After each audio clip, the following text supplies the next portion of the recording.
अस्सलाम वालेकुम dear students आज के लेक्चर में हम एक नए चैप्टर का आगाज़ करने जा रहे हैं जो कि हमारा 10th केमिस्ट्री का चैप्टर नंबर 10 है, जिसमें हम एसिड्स, बेसिस और साल्ट्स के बारे में पढ़ेंगे। सबसे पहले आपको इस लेक्चर में इंट्रोड्यूस करवाया जाएगा कि एसिड्स, बेसिस और साल्ट्स वाले चैप्टर में हमने पढ़ना क्या है और इनकी कौन कौन सी ऐसी प्रॉपर्टीज़ हैं जो कि नेक्स्ट आने वाले लेक्चर में डिस्कस की जाएगी। तो आज के लेक्चर में एक तो आपको इंट्रोडक्शन करवाएंगे कि एसिड्स, बेसिस के जो जनरल कंसेप्ट्स हैं वो क्या हैं और ये किस तरह से डिस्कवर्ड हुए हैं। तो सबसे पहले जो इस चैप्टर में हम पढ़ने जा रहे हैं वो हम एसिड्स की डिफरेंट जो एसिड और बेस से रिलेटेड कंसेप्ट्स हैं वो पढ़ेंगे कि एसिड्स क्या हैं और जो डिफरेंट हमारे पास साइंटिस्ट हैं वो क्या बोलते हैं एसिड्स और बेसिस के बारे में, उनके डिफरेंट कंसेप्ट्स पढ़ेंगे। जैसा कि हमारे पास आर्हेनियस कंसेप्ट है, लॉरी ब्रोंस्टेड कंसेप्ट है और लेविस कंसेप्ट है। इन कंसेप्ट्स के आगे जाके देखेंगे कि हमारे पास एसिड्स और बेसिस की एप्लीकेशंस क्या हैं, कहाँ कहाँ पे हम एसिड्स और बेसिस को यूटिलाइज कर सकते हैं और ये किस तरह से हमारे काम आ रहे हैं। फिर देखेंगे किस तरह से अगर हम एसिडिक जो हमारे पास एसिडिक फूड्स हैं अगर वो हम ज़्यादा ले रहे हैं तो हमें क्या क्या उनके नुकसान हो सकते हैं, वो सारा हम इसी चैप्टर में पढ़ेंगे। तो एंड पे हम फोकस करेंगे साल्ट्स पे कि साल्ट्स किस तरह से बनते हैं, साल्ट्स क्या हैं और इनकी हम एप्लीकेशंस क्या हैं हमारी डेली लाइफ में। तो आइए आज के लेक्चर का हम आगाज़ करते हैं इंट्रोडक्शन से। तो चैप्टर का नाम है जी हमारा एसिड्स, बेसिस एंड सॉल्ट्स। तो सबसे पहले हम देखेंगे कि बेसिस और एसिड्स हैं क्या। तो जी हमारे पास जो एसिड है ये एक लैटिन वर्ड से डिराइव किया गया है जो कि हमारे पास एसिडस है। एसिडस मीन चौर, मीन खट्टा। ऐसी चीज़ें जो हमारे पास जिनका जायका, जिनका टेस्ट जो तुर्श होता है, खट्टा होता है, उन्हें हम क्या बोलते हैं, एसिड्स बोलते हैं। और डिफरेंट जो हमारे पास केमिस्ट्री में कंसेप्ट्स हैं ये आने वाले लेक्चर में हम एसिड्स और बेसिस से रिलेटेड पढ़ लेंगे। और जो साल्ट्स हैं ये भी आपको आने वाले लेक्चर में समझा दिया जाएगा कि ये किस तरह से न्यूट्रल कंपाउंड्स हैं। तो सबसे पहले हम देखते हैं कि किस तरह से जो हमारे वर्ल्ड में जितने भी कंपाउंड्स हैं, लास्ट टाइम हमने 9th केमिस्ट्री में उनको जितने भी कंपाउंड्स थे उनकी डेफिनेशन पढ़ी थी और उनको हमने कैटेगराइज किया था कि ऑर्गेनिक कंपाउंड्स हैं और इनऑर्गेनिक कंपाउंड। दो तरह की कैटेगरी हमने बनाई थी, एक ऑर्गेनिक और दूसरे इनऑर्गेनिक कंपाउंड्स थे। अब देखिए हमारे पास जो कंपाउंड्स हैं इनको हमारे पास जितने ऑर्गेनिक होते हैं और इनऑर्गेनिक होते हैं और इनको हम फर्दर क्लासिफाई कर लेते हैं, 3 क्लासेस इनकी बनाते हैं। जितने भी कंपाउंड्स हैं, ऑर्गेनिक हैं, इनऑर्गेनिक हैं, उनको हम 3 क्लासेस में डिवाइड कर लेते हैं केमिस्ट्री में। एक हमारे पास नंबर 1 पे आएंगे एसिड्स, फिर आते हैं हमारे पास साल्ट्स और नंबर 3 पे हमारे पास आते हैं बेसिस। तो ये एक जनरल सी आपके पास इंफॉर्मेशन होनी चाहिए कि कंपाउंड्स तो हमने क्लासीफाई कर लिए थे, उनको हमने क्लासीफाई किया था ऑर्गेनिक और इनऑर्गेनिक कंपाउंड्स में। आगे हम उनको फर्दर कैटेगराइज करते हैं, 3 उनकी क्लासेस बना देते हैं और उन्हें हम रख देते हैं ऑर्गेनिक और इनऑर्गेनिक कंपाउंड्स के अंदर। और वो हमारे पास साल्ट्स, एसिड्स हैं, साल्ट्स हैं और बेसिस हैं। तो ये आपने याद रखना है कि कंपाउंड्स की क्लासेस कितनी हो सकती हैं, वो 3 हमारे पास मेजर है। और उसमें दुनिया में जितने भी कंपाउंड्स पाए जाते हैं इन्हीं 3 क्लासेस के अंदर उनको हम क्लासीफाई करते हैं। तो सबसे पहले हम जानते हैं एसिड्स के बारे में कि एसिड्स, सबसे पहला एसिड बनाया किसने और कौन कौन से एसिड जो सबसे पहले बनाए गए वो देखते हैं। तो जाबर बिन हयान हमारे पास साइंटिस्ट हैं, ये क्या करते हैं, ये लेबॉर्ट्री के अंदर 3 किस्म के एसिड्स को बनाते हैं। वो हमारे पास हाइड्रोक्लोरिक एसिड है, नाइट्रिक एसिड है और H2SO4 है। और ये शॉर्ट क्वेश्चन में वो पूछ लेते हैं कि जाबर बिन हयान ने कौन कौन से ऐसे एसिड्स लेबॉर्ट्री में प्रिपेयर किए थे। तो मुझे आपने याद रखना है कि नंबर 1 हमारे पास हाइड्रोक्लोरिक एसिड है, नंबर 2 पे हमारे पास नाइट्रिक एसिड है और नंबर 3 पे हमारे पास H2SO4 है। और इन्हीं एसिड्स के बनाने की वजह से जाबर बिन हयान को फादर ऑफ केमिस्ट्री बोलते हैं, फादर ऑफ केमिस्ट्री। तो जाबर बिन हयान ने सबसे पहले एसिड्स को प्रिपेयर किया लेबॉर्ट्री के अंदर और उनमें कौन कौन से एसिड्स हैं ये मैंने आपको बता दी हैं। जी, तो अब हम देखते हैं कि डिफरेंट जो हमारे पास साइंटिस्ट हैं ये एसिड्स के बारे में क्या अपने नज़रियात रखते हैं और इनका क्या एक जनरल सा कंसेप्ट है वो देखते हैं। हमारे पास जाबिर बिन हयान हमने देख लिया कि इसने सबसे पहले जो लेबॉर्ट्री में क्या बनाया है, एसिड बनाया है, और उसमें कौन कौन से हाइड्रोक्लोरिक एसिड H2SO4 और हमारे पास HNO3 है। तो नंबर 2 पे लिवाइजर एक कंसेप्ट देता है एसिड से रिलेटेड। वो कहता है कि जितने भी दुनिया में कंपाउंड्स पाए जाते हैं जो कि ऑक्सीजन के बाइनरी कंपाउंड्स हैं वो क्या हैं, एसिड्स हैं। जैसा कि हमारे पास ऑक्सीजन का बाइनरी कंपाउंड है, हमारे पास कार्बन डाइऑक्साइड, इसके अलावा जो है सल्फर डाइऑक्साइड, इसके अलावा जो कार्बन मोनोऑक्साइड वगैरह हो सकते हैं। अब बाइनरी कंपाउंड जिन्हें किन्हें बोलते हैं वो सबसे पहले आपने समझने। तो बाइनरी कंपाउंड्स ऐसे कंपाउंड्स होते हैं जो कि एक दो एटम्स से ज़्यादा किसी दूसरे एटम से मिलकर बनते हैं। हमारे पास जो बाइनरी कंपाउंड्स हैं, जो कि हमारे पास बाइनरी कंपाउंड्स की जो लिवाइजर ने डेफिनेशन की है वो ये है कि ऐसे कंपाउंड जो ऑक्सीजन के साथ कॉम्बिनेशन से बनते हैं, यानी कि ऐसे कंपाउंड जिनमें ऑक्सीजन ने बॉन्ड बनाया होता है, जैसे ऑक्सीजन ने किसी दूसरे एलिमेंट्स के साथ बॉन्ड बनाया होता है और उस कंपाउंड को हम बोलते हैं ऑक्सीजन के बाइनरी कंपाउंड्स। अब देखें हमारे पास इस केस में कार्बन डाइऑक्साइड के केस में क्या होगा, कार्बन ने 2 बॉन्ड बनाए हुए हैं ऑक्सीजन के साथ, तुझे क्या है, ऑक्सीजन का बाइनरी कंपाउंड बन जाता है। इसी लिहाज से जब हम सल्फर में देखेंगे तो सल्फर ने बॉन्ड बनाया हुआ है इसके साथ, ऑक्सीजन के साथ, तो ये क्या है, ऑक्सीजन का बाइनरी कंपाउंड है। और इसी केस में हमारे पास जो कार्बन मोनोऑक्साइड है इसमें भी ऑक्सीजन लाजमी तौर पर पाई जाती है और ऑक्सीजन ने बॉन्ड बनाया हुआ है कार्बन के साथ, तो ये क्या है, ऑक्सीजन के बाइनरी कंपाउंड्स हैं। तो जितने भी ये हमारे पास ऑक्सीजन के बाइनरी कंपाउंड्स आए हैं इन्हें लिवाइजर ने नाम दिया है कि ये क्या हैं, एसिड्स हैं। अब देखिए हमारे पास एक बात तो तय है अकॉर्डिंग टू लिवाइजर। लिवाइजर कहना चाह रहे हैं कि जितने भी हमारे पास एसिड्स होंगे उनमें ऑक्सीजन लाजमी पाई जाएगी। तो ये एक जनरल सा कंसेप्ट था लिवाइजर का एसिड से रिलेटेड के एसिड्स क्या हैं, बाइनरी कंपाउंड्स ऑफ ऑक्सीजन है। अब देखें दूसरा कंसेप्ट 1815 में आता है, 1850 में सर हेम्फ्री डेवी।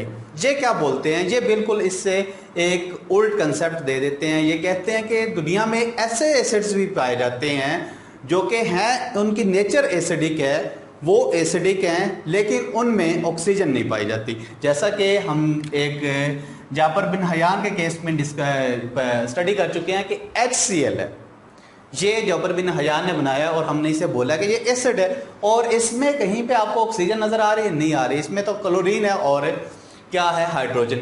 तो उसने बोला है कि हमारे पास कुछ, सर हेम्फ्री डेवी बोलते हैं कि हमारे पास कुछ ऐसे एसिड्स पाए जाते हैं जिनमें ऑक्सीजन लाजमी तौर पर नहीं पाई जाती, ऑक्सीजन नहीं होती।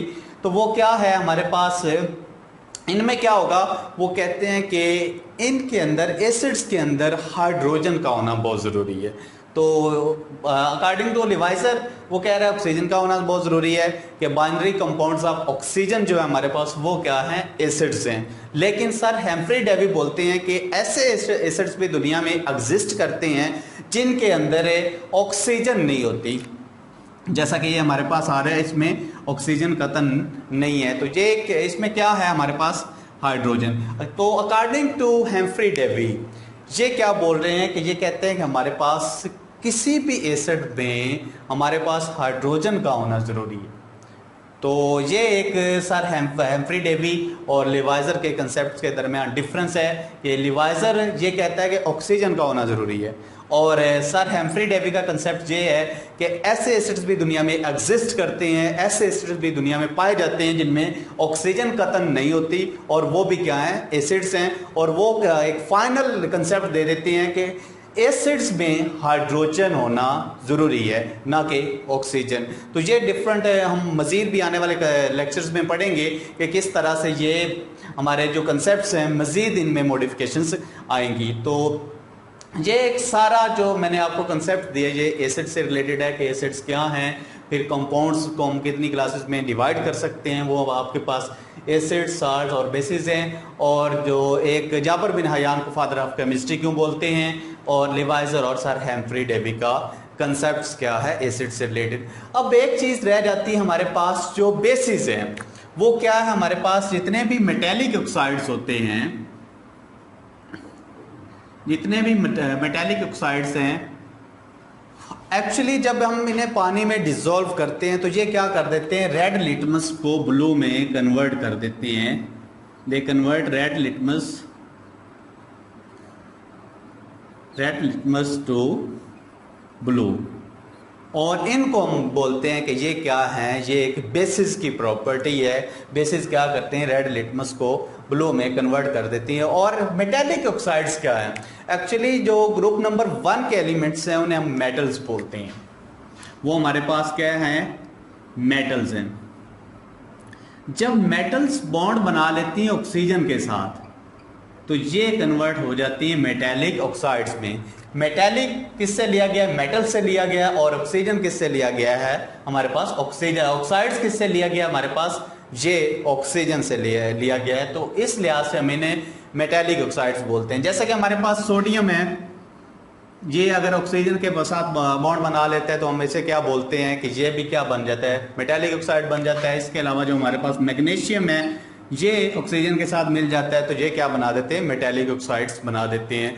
मजीद डीपली हम आने वाले लेक्चर्स में इनके बारे में डिटेल से पढ़ लेंगे कि मेटेलिक ऑक्साइड्स क्या है और किस तरह से बनते हैं। तो मेटेलिक ऑक्साइड्स का भी एक कंसेप्ट क्लियर हो जाता है कि मेटेलिक ऑक्साइड्स मेटल्स और ऑक्सीजन के कॉम्बिनेशन से बनते हैं, और इसी लिहाज से हम इन्हें क्या बोलते हैं, मेटेलिक ऑक्साइड्स बोलते हैं। तो ये सारे जनरल से कंसेप्ट हैं एसिड्स और बेसिस से रिलेटेड। अब हम आते हैं एक हमारे जो जिस्म के अंदर कुछ एसिड्स की कंसंट्रेशन पाई जाती है और वो किस काम आती है। तो बायोलॉजी में आप अक्सर पढ़ते हैं कि हमारे मैदा के अंदर HCl पाया जाता है, यानी कि जो हम चैप्टर पढ़ रहे हैं एसिड्स, बेसिस एंड सॉल्ट्स, इनका हमारी बॉडी के अंदर भी किरदार है, जो कि हम इसी चैप्टर में पढ़ेंगे। तो आज हम एक एसिड्स का, जो कि इंट्रोडक्शन में आपको एक पैराग्राफ गिवन है कि एसिड्स क्या करते हैं हमारी बॉडी के अंदर, हमारे स्टमक के अंदर भी पाए जाते हैं, और ये क्या करते हैं, फूड को डाइजेस्ट करवाते हैं, फूड को ब्रेक डाउन करते हैं और फूड की तोड़ फोड़ करते हैं। तो अगर ये एक एसिड एक मुनासिब हद तक जिस्म के अंदर, मैदा के अंदर पाया जाता है तो ये तो बिल्कुल ठीक है और होना भी चाहिए। लेकिन अगर इसी एसिड की मिकदार, इसी एसिड की कंसंट्रेशन है, अगर बॉडी के अंदर ज़्यादा हो जाती है तो फिर कौन कौन से ऐसे मसाइल पैदा हो सकते हैं, वो हम थोड़ा सा समझने की कोशिश करते हैं। फ़र्ज़ करते हैं कि हमारे पास ये एक इंडिविजुअल है।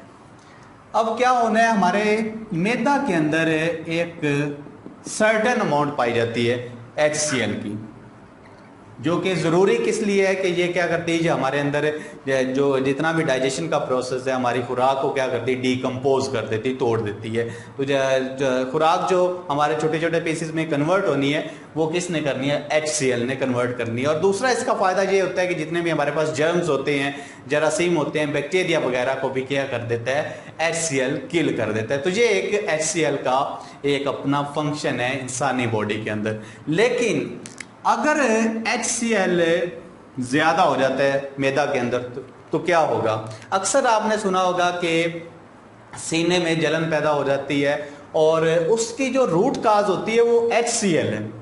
HCl क्या करता है, जैसा कि हमने पढ़ रखा है कि ये टेस्ट में भी क्या होता है, खट्टा होता है, और बाकी जो इसकी एक प्रॉपर्टी ये भी है कि ये क्या करेगा, सीने में जलन पैदा करेगा अगर ज़्यादा मिकदार में हो जाता है। तो फिर क्या करेंगे हम, उस मसले का कोई हल भी तो होना चाहिए कि अगर हमारे मैदा के अंदर एसिड ज़्यादा हो जाता है तो ये क्या है, हमारे लिए प्रॉब्लमेटिक है। तो फिर इसका असर हम रिमूव कैसे करेंगे जी। तो फिर क्या करते हैं, हमारे पास जो दूसरी क्लास है बेसिस की, ये क्या होती है, अल्कलाइन होती है। अब क्या करेंगे, हमारे पास जो मेडिसिन्स हैं, इस तरह की हम एंटीबायोटिक्स या मेडिसिन्स खाएंगे जो कि क्या हैं, जिसका जो असर क्या है, बेसिक है, और वो क्या है, बेसिस हैं।